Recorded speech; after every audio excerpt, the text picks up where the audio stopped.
नमस्कार दोस्तों। तो आपने भी कई बार सुना होगा कि सिखों के 10वें गुरु साहिब श्री गुरु गोबिंद सिंह साहब महाराज के 3 विवाह हुए थे।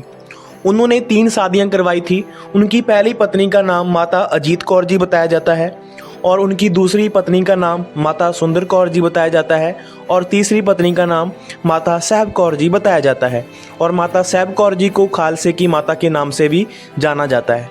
तो क्या ये सच है? क्या सच में गुरु साहब ने 3 शादियां करवाई थी? वो गुरु जिन्होंने अपनी कौम को एक विवाह करवाने का संदेश दिया, आखिर वो कैसे 3 विवाह करवा सकते थे? तो इसके बारे में आज हम आपको बताने की कोशिश करेंगे। वीडियो को जल्दी से स्टार्ट करेंगे। वीडियो को स्टार्ट करने से पहले मैं कहना चाहता हूँ कि अगर आप पहली बार इस चैनल पर आए हैं तो आपको चैनल को जरूर से सब्सक्राइब करना चाहिए, क्योंकि हमारा जो चैनल है वो सिखों का जो इतिहास है, सिख कम्युनिटी का जो इतिहास है वो आगे लेकर आता है। हम ये तो बड़ी आसानी से कह देते हैं कि हमारे बच्चों को हमारे इतिहास के बारे में पता ही नहीं है। क्या आपको इतिहास पता है? अगर पता है तो आपने इसको प्रमोट करने के लिए क्या किया? आपने कुछ किया ही नहीं। इसकी वजह से तो आपके इतिहास के बारे में किसी को पता ही नहीं है और जहाँ तक कि आपके बच्चों को भी नहीं पता। तो चैनल को सब्सक्राइब करो, चैनल को सपोर्ट करो, ताकि हमारा जो इतिहास है हमारे बच्चों तक भी पहुँच सके, आने वाली जो नस्लें हैं उनके तक भी पहुँच सके। तो फिर स्टार्ट करते हैं आज की ये वीडियो। तो इतिहास में ये बताया गया है कि गुरु साहब का पहला विवाह 10 साल की उम्र में, 10 साल की आयु में 21 जून 1677 ईस्वी में माता अजीत कौर जी के साथ हुआ। माता अजीत कौर जी का पहला नाम माता जीतो जी था। जब खालसा पंथ की स्थापना की गई उसके बाद उनका नाम माता जीतो जी से माता अजीत कौर जी हो गया और उनका दूसरा विवाह 17 साल की उम्र में 4 अप्रैल 1684 ईस्वी में माता सुंदर कौर जी के साथ हुआ। तो अब इसके पीछे की सच्चाई जानने की कोशिश करेंगे कि क्या यही सच है या इसके पीछे भी कुछ और है। तो मार्च 1677 ईस्वी में एक गुरु का सिख लाहौर से आनंदपुर साहब आता है। वो अपनी बेटी माता जीतो जी का रिश्ता सिखों के 10वें गुरु साहिब श्री गुरु गोबिंद सिंह साहब महाराज के लिए लेकर आता है। आपको पता ही होगा कि उन दिनों में जो विवाह थे, जो शादियां हुआ करती थी, वो माता पिता ही तय किया करते थे।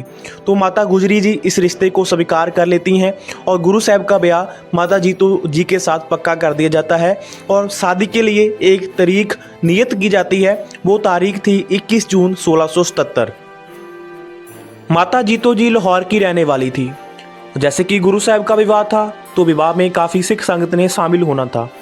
इस सिख संगत ने बारात में लाहौर भी जाना था, पर अगर इतनी बड़ी संख्या में सिख लोग लाहौर जाते तो खतरा पैदा हो सकता था। लाहौर का जो फौजदार था वो मुगलों का गुलाम था और सिखों का दुश्मन था।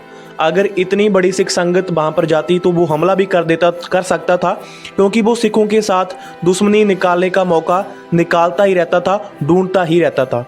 तो इतना बड़ा खतरा नहीं लिया गया। तो इसका उपाय कैसे निकाला गया वो हम आपको बताते हैं।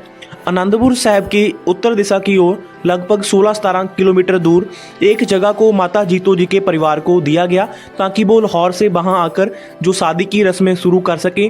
और गुरु साहब की जो बारात थी वो भी उसी जगह पर गई थी। उस जगह को नाम दिया गया गुरु का लाहौर। पर कुछ इतिहासकार कहते हैं कि माता जीतो जी के जो पेके थे वो लाहौर नहीं थे, वो बजरामा जिला होशियारपुर में थे। पर जैसे कि उस जगह जहाँ पर गुरु साहब की बारात गई थी उसका नाम गुरु का लाहौर रखा गया था, तो इसके चांस ज़्यादा हैं कि माता जीतो जी के जो पेके थे वो लाहौर में ही होंगे। उसी जगह पर गुरु साहब ने मीठे जल की त्रिवेणी भी प्रकट की थी। जैसे कि गुरु साहब दूर अंदेशी वाली सोच के मालिक थे। उनको पता था कि विवाह में काफ़ी सिख संगत शामिल होगी और जब सिख संगत आएगी तो मेले लगेंगे, जो बाजार लगेंगे, खरीदो फरोख्त होगी, व्यापार बढ़ेगा और लोगों को रोजगार भी मिलेगा। और जो लोग जिन लोगों के पास पैसा नहीं था उनको गुरु साहब ने खजाने से पैसा भी दिया, ताकि जब विवाह के बाद वो अपने वापस घर जाएं तो मूलधन वो वापस लौटा सकें और जो मुनाफा हुआ था वो अपने घर लेकर जा सकें। उन दिनों विवाह में 2 रस्में हुआ करती थी। पहली हुआ करती थी शादी और दूसरा हुआ करता था मुकलाबा। जो शादी थी वो छोटी उम्र में ही कर दी जाती थी, जैसे कि गुरु साहब की शादी भी 10 साल की उम्र में ही कर दी थी। और जो मुकलाबा था वो तब लिया जाता था जब बच्चे जवान हो जाते थे, समझदार हो जाते थे। तो अब हम आपको बताते हैं कि आखिर हुआ क्या। गुरु साहब का विवाह 10 साल की उम्र में 21 जून 1677 में माता जीतो जी के साथ होता है, पर उनका जो मुकलाबा था वो उनके विवाह से 7 सालों के बाद लिया जाता है। जन की 7 सालों के बाद माता जीतो जी अपने परिवार को छोड़कर लाहौर को छोड़कर आनंदपुर साहिब आती हैं और मुकलाबे की तारीख बताई जाती है इतिहास में 4 अप्रैल 1684 और यही तारीख बताई गई है गुरु साहब के विवाह की। तो इससे आपको पता चल गया होगा कि गुरु साहब के 2 विवाह नहीं हुए थे। 21 जून 1677 को उनका पहला विवाह हुआ था माता जीतो जी के साथ और 4 अप्रैल 1684 को उनका विवाह नहीं हुआ था, वो मुकलाबा लेकर आए थे माता जीतो जी का। तो ये कन्फ्यूज़न आपकी क्लियर हो चुकी होगी। तो अब एक कन्फ्यूज़न तो सॉल्व हो चुकी है कि गुरु साहब का एक ही विवाह हुआ था। तो अब दूसरी कन्फ्यूज़न ये है कि अगर गुरु साहब का एक विवाह माता जीतो जी के साथ हुआ था तो फिर माता सुंदर कौर जी, जिनको गुरु साहब की दूसरी पत्नी बताया जाता है, तो वो कौन थे? तो इसके बारे में भी हम आपको बताते हैं। जब गुरु साहब का विवाह माता जीतो जी के साथ होता है उस समय माता गुजरी जी ने माता जीतो जी को पहली बार देखा था और माता जीतो जी काफ़ी ज़्यादा सुंदर थी। उस वक्त माता गुजर कौर जी ने माता जीतो जी को सुंदरी का नाम दिया था, उनको सुंदर कहकर पुकारा था और उसके बाद विवाह के बाद उनको सभी सुंदरी कहकर ही जानने लगे थे क्योंकि माता गुजरी जी ने उनको नाम दिया था। उसके बाद जब उनका मुकलाबा लेकर आता है उस समय उनको सुंदरी के नाम से ही जाना जाता है और जब खालसा पंथ की स्थापना हुई उसके बाद उनका नाम माता सुंदरी जी से माता सुंदर कौर जी पड़ गया। तो अब आपकी एक कन्फ्यूज़न तो पूरी सॉल्व हो चुकी है कि गुरु साहब का एक ही विवाह हुआ था माता जीतो जी के साथ। अब माता अजीत कौर और माता सुंदर कौर जी के नाम में जो कन्फ्यूजन बनी हुई थी वो तो साफ हो चुकी है, पर तीसरी पत्नी जिनका नाम बताया जाता है माता साहब कौर, जिनको खालसे की माता भी कहा जाता है, तो फिर उनका क्या गुरु साहब ने उनके साथ शादी की थी या फिर नहीं? तो इसके बारे में भी हम आपको बताते हैं।